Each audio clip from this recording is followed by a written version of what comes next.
So, gantian po sila ngayon. Nag-preemptive strike po yung Israel kasi sa paniwala ng Israel, in just weeks or months or within 1 year, magkakadevelop na yung Iran ng nuclear warheads, mga 15 nuclear warheads na pwedeng gamitin mga kababayan para i-wipe out ang Israel from the map.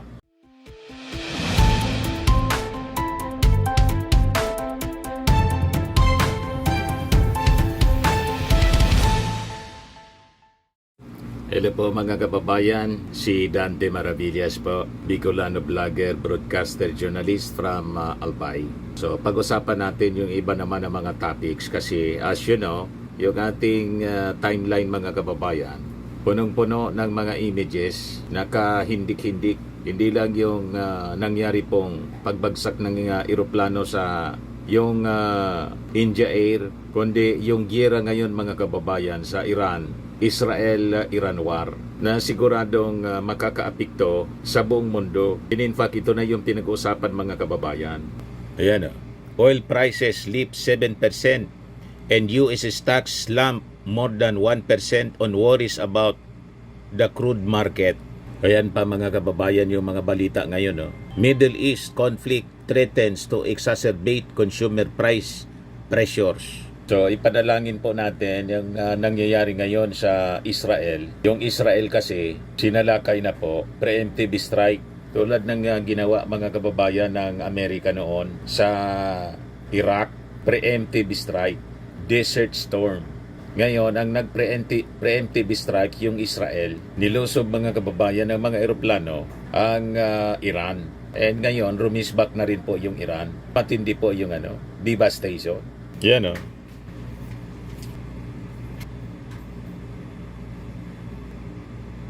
Sa Israel ito mga kababayan. Yan, mga flag ng Israel. Oh. Yan o. Sabi dyan, aftermath of Iran attacks, a trail of destruction was left across parts of central Israel after Iran launched a wave of missile strikes early on June 14, targeting areas in Tel Aviv.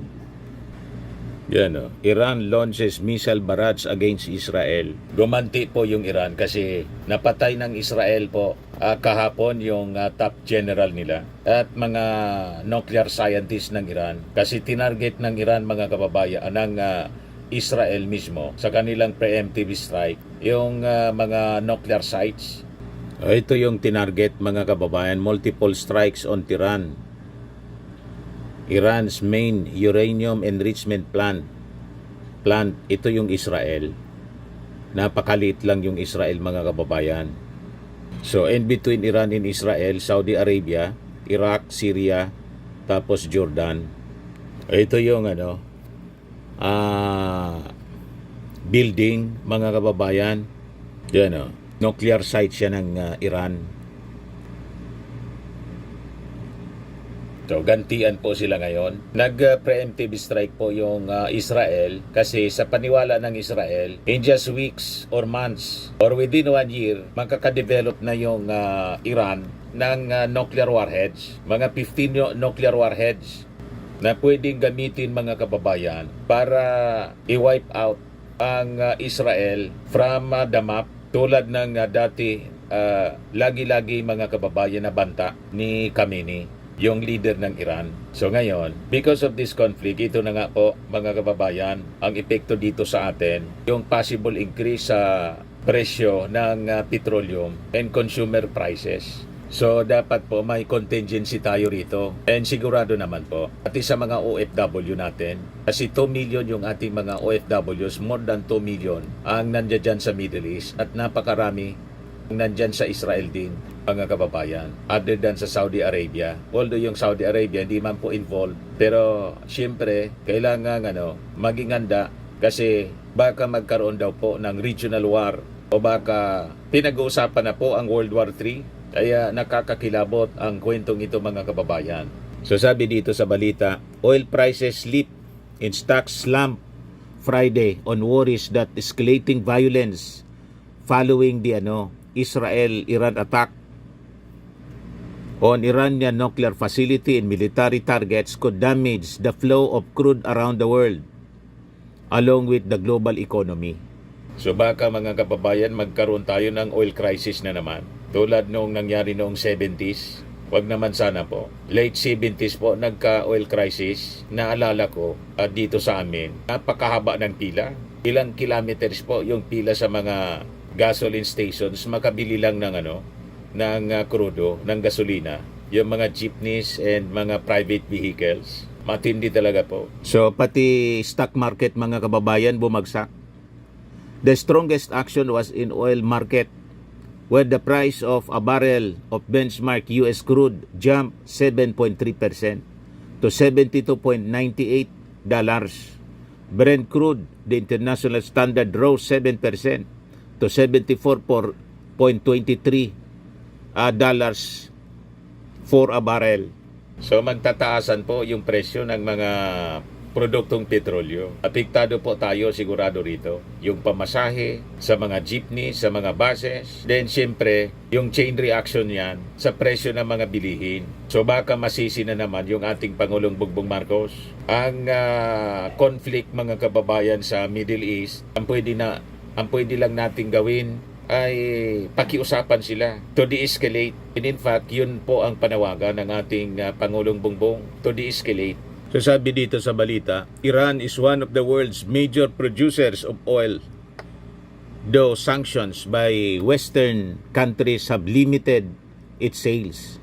If a wider war erupts, it could slow the flow of Iran's oil to its customers and keep the price of crude and gasoline higher for everyone worldwide.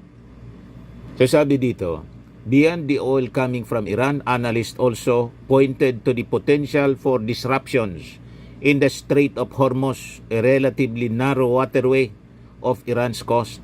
Much of the world's oil that's been pulled from the ground moves through it on ships. So pati mga kababayan, yung transportation ng mga petroleum products apektado masyado because of this conflict.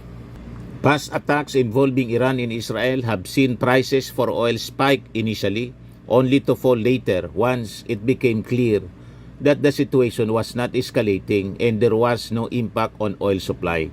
According to Richard Joswick, head ng Near-Term Oil and S&P Global Commodity Insights.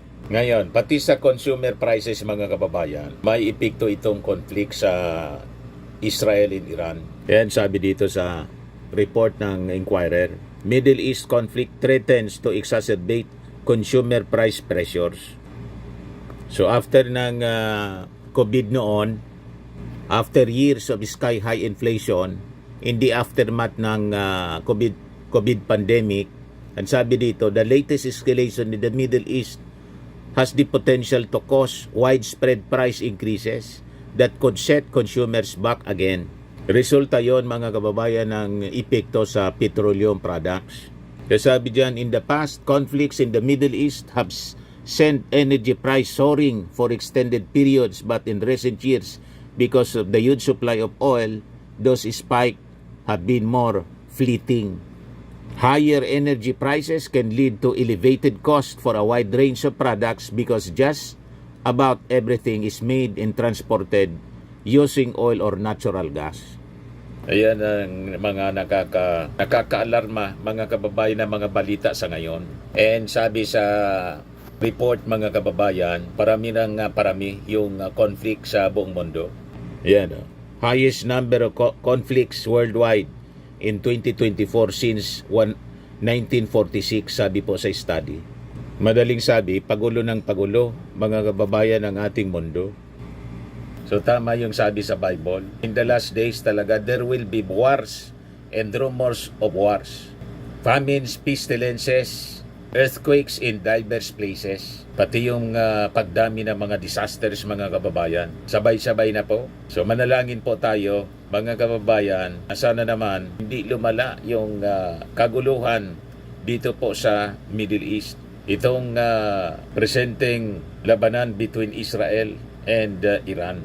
Ito yung latest. Russia, China condemn Israel's attacks on Iran in UN Security Council.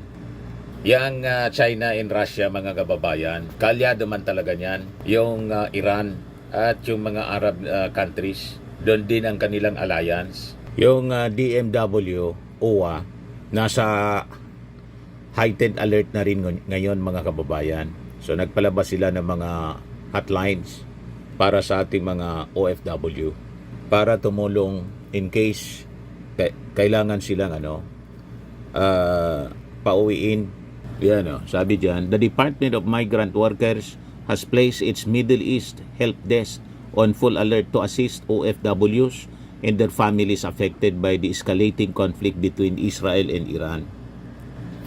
Affected OFWs experiencing flight delays, cancellations, or rerouting may also reach out through official channels for guidance and support. The DMW, in coordination with the DFA and DND, continues to monitor the situation closely and provide necessary assistance. Avoid spreading unverified information that may cause panic. Stay informed, stay safe. Payag, mga kababayan, ng DMW. Ito naman po yung bago naming product na binibenta online. iGlow Serum Whitening po siya. Tingnan ninyo yung epekto sa aking anak na architect before and now. Yung mga inquiries po ninyo, dumiretso na lang kayo sa kanyang Facebook account, Riz Maravillas.